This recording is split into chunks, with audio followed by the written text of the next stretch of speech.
Hey guys, it's professional angler Andrew Upshaw.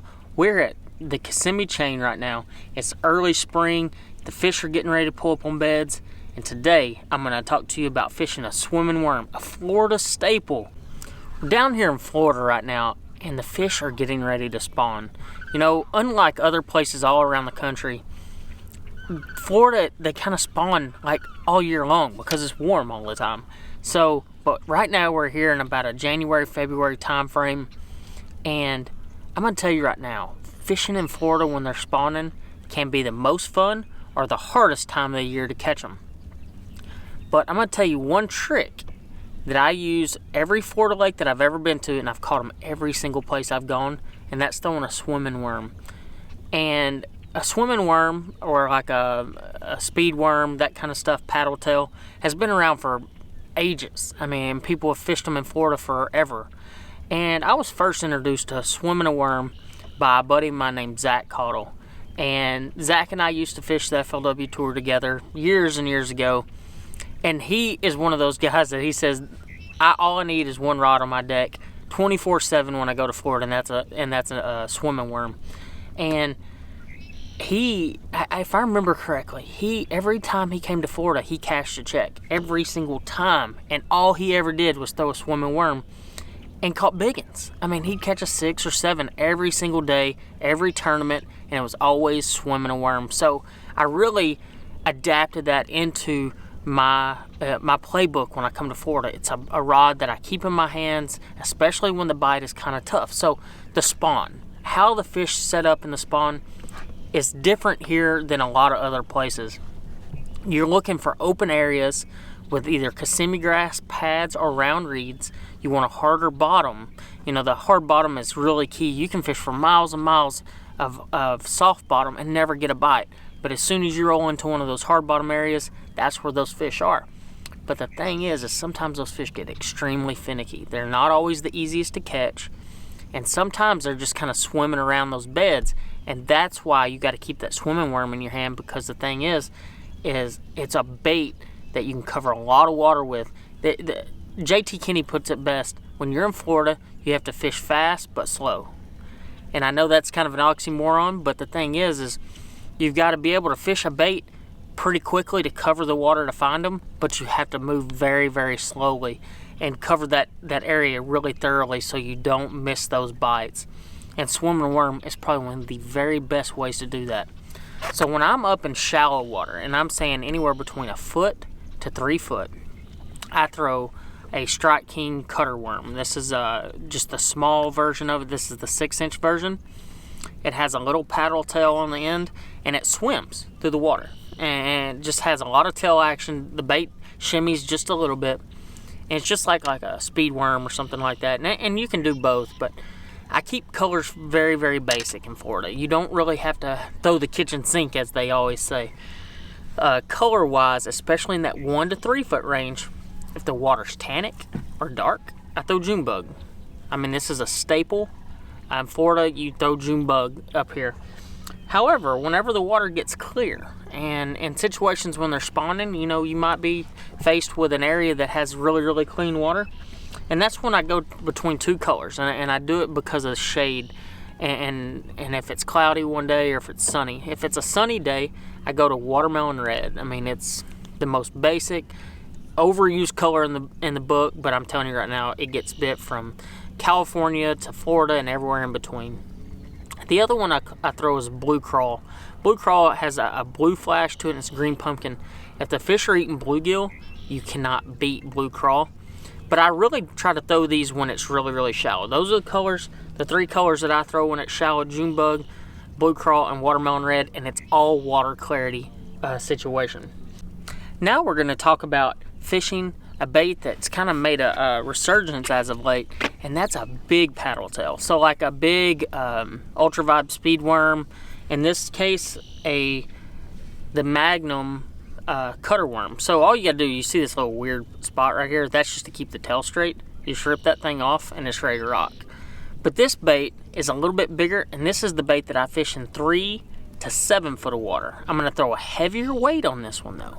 So on that small speed worm, I always throw an 1/8 ounce. I don't know why, it's just what I've always done. and I always throw fluorocarbon on it. When you get in that real shallow water, especially if it's really clean, I've always been a big believer that line size makes a difference. So when you're shallow, you throw fluorocarbon. When you're a little bit deeper, you can get away with braid. You know, in Florida, the water's more tannic, and pretty much everywhere you go, especially when you get in that 3 to 5 foot range, you definitely cannot see the bottom. And that's when I opt for the larger size. But on this one, I throw a 1/4 ounce weight. I want to be able to keep that speed worm or that cutter worm down in the grass. So what I'm going to do there is I'm going to cast it out. I'm going to let it drop down a couple feet, and then I'm going to start slowly reeling it. And I want to make contact with the grass, kind of like what you would do with a lipless crankbait, and kind of snap it out and let it drop down, and then start reeling it again. Let it drop down, let it snap it out. And I keep my colors even more basic on the big cutter worm. I throw 2 different colors. I either throw black and blue or June bug. And the reason is on a cloudier day, the black and blue tends to work a little bit better. And in Florida, you cannot go wrong with black and blue. I mean, really and truly, if you came to Florida and you wanted to catch bass, there's 3 colors you need: watermelon red, June bug, and black and blue. If you keep those 3 colors in your boat and any plastics that you throw, you're going to put a lot of fish in the boat. But in the case of the cutter worm and swimming that worm around, they just eat it. I mean, I don't care where you go. Harris Chain, Toho, St. Johns River, Lake Okeechobee, any of them, you can catch fish swimming a worm around that hydrilla, or around pads, or around eelgrass, or around Kissimmee grass, around round reeds, flat reeds. It doesn't matter. It's a bait that you can throw anywhere and everywhere, cover water, and catch bass. Alright, so I'm going to show you how I fish the small cutter worm, or like the small ultra vibe type worm. So right here we have a clearing out in front of us.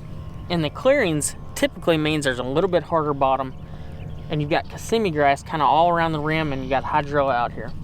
And I'm just going to show you how basic swimming a worm really is. So I'm going to cast over here,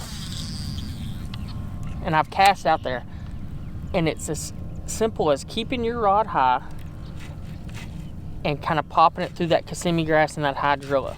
When you're in that 1 to 3 foot range, you're really not as much worried about keeping it on the bottom, but you want to invoke a little bit of action through your bait. You just don't want to always just reel it straight.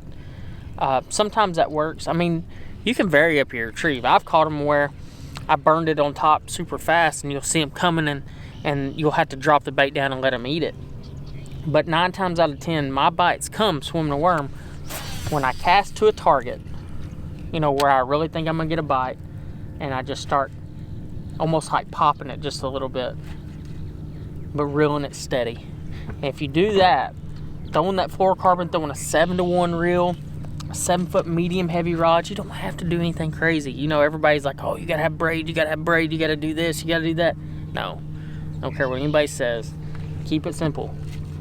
It's almost, you're throwing a Texas rig, you know, and a Texas rig, you can throw 14-pound test, you can throw a 7-foot medium heavy rod. You want that high speed reel, because if you think about it, when you're reeling that worm around, it's like throwing a swim bait, or, you know, anything that's moving. Anytime you're throwing a moving bait, you want to throw, especially shallow, you want to throw something that's a faster gear ratio, but not like extremely fast, like a 9-to-1 or something.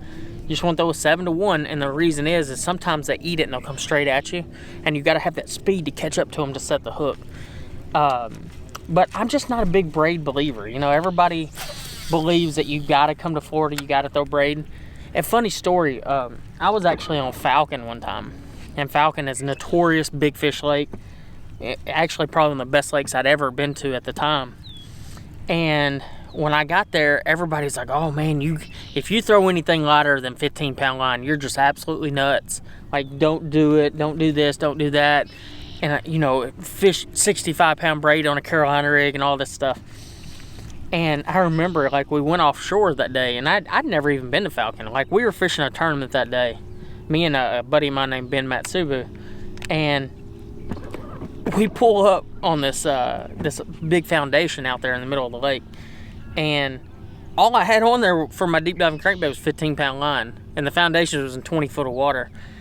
And I ended up catching a 9 throwing a big deep diving crankbait. My first cast, or actually it was my second cast, because the first cast I was like, man, I can't hit it. My line's too big.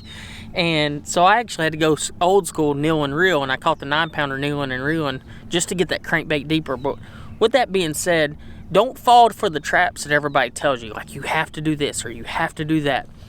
Sometimes if you just keep it basic, do what you know how to do, and in this case, you know how to throw a Texas rig worm, you know how to reel it around.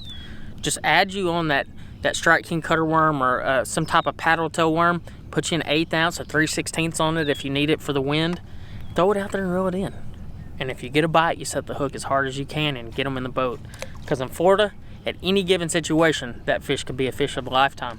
And maybe this cutter worm will put one in the boat for you.